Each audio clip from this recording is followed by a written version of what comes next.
Tadi ada yang tanya, apakah P3K part-time bisa menjadi P3K full-time? Dan apakah P3K full-time bisa menjadi PNS? Jawabannya bisa, ya. Tapi ada syaratnya. Nah, syaratnya apa saja? Ya, ayo kita bahas.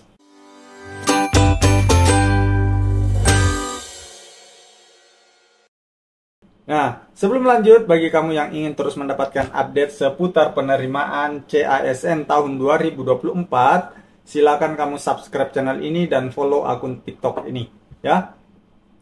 Karena kami akan terus berupaya membagikan informasi terupdate seputar penerimaan CASN tahun 2024, baik itu untuk CPNS maupun CP3K.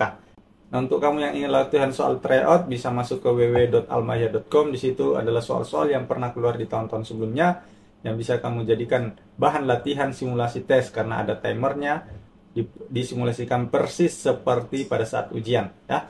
Nah, kembali ke bahasan tadi, apakah P3K bisa jadi PNS dan apa syaratnya? Ini saya ambil dari tirto.id, ya.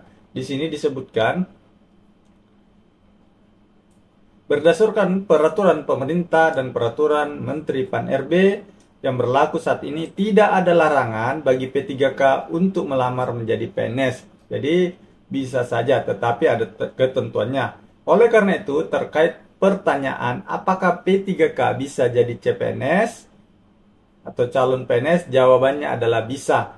Tentu dalam prosesnya ada beberapa persyaratan yang perlu dipenuhi oleh P3K untuk menjadi PNS.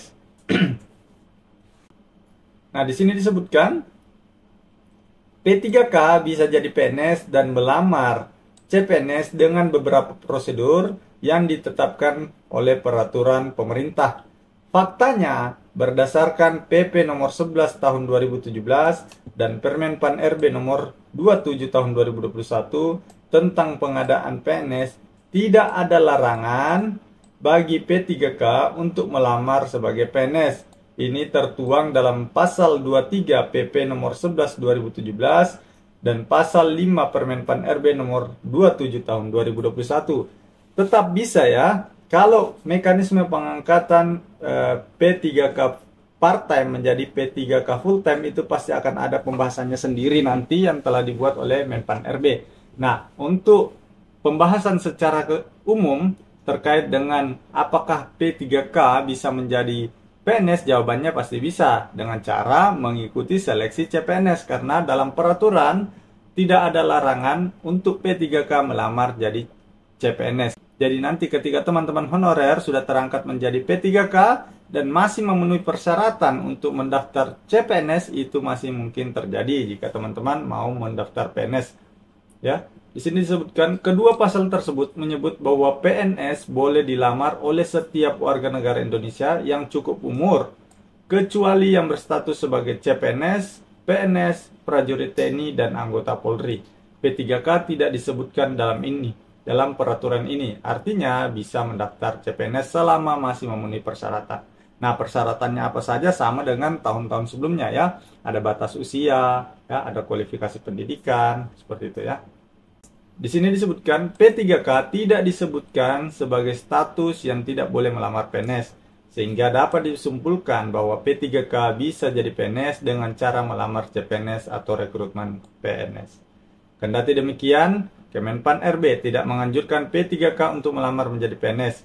Alasannya karena menurut PP nomor 49 tahun 2018, P3K yang lolos seleksi CPNS harus mengundurkan diri dari jabatannya.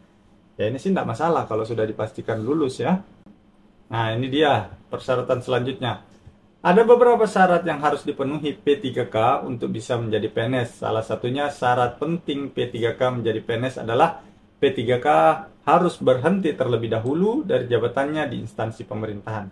Seperti yang disebutkan di sebelumnya, proses mengundurkan diri atau resign dari P3K ini dapat dilakukan setelah pelamar diterima CPNS dan melakukan pemberkasan. Wow, justru enak, ya. Nanti sudah dinyatakan lulus CPNS, baru mengundurkan diri. Tetapi kalau pada saat proses tes CPNS dan tidak lulus, ya sudah, kembali saja menjadi P3K, ya. Permohonan resign itu bisa diterima atau ditunda oleh instansi. Nah, ini adalah persyaratan umum pendaftaran PNS, ya, merupakan warga negara Indonesia berusia 18 tahun, paling rendah dan paling tinggi 35 tahun, tidak pernah dipidana, tidak pernah diberhentikan dengan hormat ya. Ini ketentuan-ketentuan umum saja ya, teman-teman. Jadi, bagaimana teman-teman? Apakah tertarik untuk menjadi PNS setelah nanti akan diangkat menjadi P3K? Tulis di kolom komentar, kita berdiskusi. Oke, mungkin cukup sekian. Assalamualaikum warahmatullahi wabarakatuh.